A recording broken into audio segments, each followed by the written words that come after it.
دراوک هر روز به بهای که جار بلند بتن و جار نزدم دبته.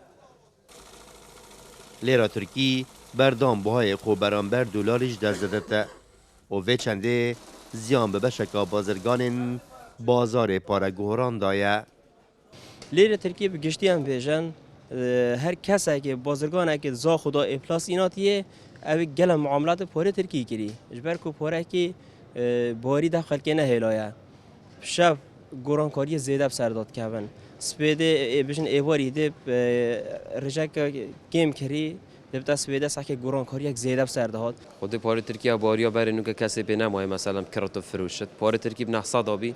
پشتی دو روز مدیت خال میلیارد کو نزدیک 800 آدا گلک کرین فایده کرن و گلک جبرابتر خسارت بین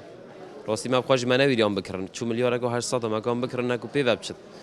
2 میلیارد و 2 میلیارد سرده روزادی هم شخورا بین تقریبا 700 رقم جوابین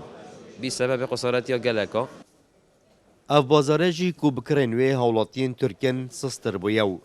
بشکا دکاندارن وی بازاری با آلوگورا لیرا ترکی زیان دار بوینه.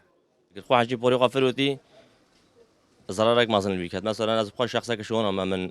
پوری قصر 1700 و شگیری پوری مثلا 800 سر مساگینی بی 800 بلی 1700 850 هبی من 900 هبی میلیارد اگه هبی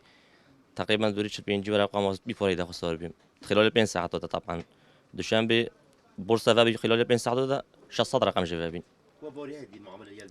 خود باریا meg جو پاره ترکینه ما همون که خلال ساعت اگه دادم پاره خواهد برگردن بدف صرافی پاره خواهد کن دلار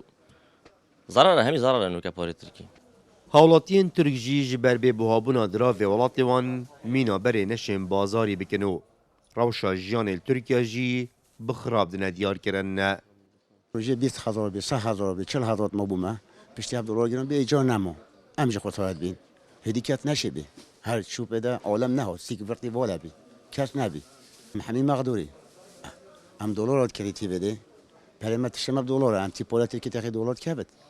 راد بد دکاندارجی به آجده بد فایده وید که فایده مرید که جیان هندت به زحمت بد. لیرا ترکی باوری بو بازرگان و دکاندار و حتی پارگوهران نهیلا چونکه زیان مزم پوان خستینه لو مایدی کمتر معامله ویدراوی لبازایی دا پیت هیتا کرن. رعد عمر کرسات نیوز زاخو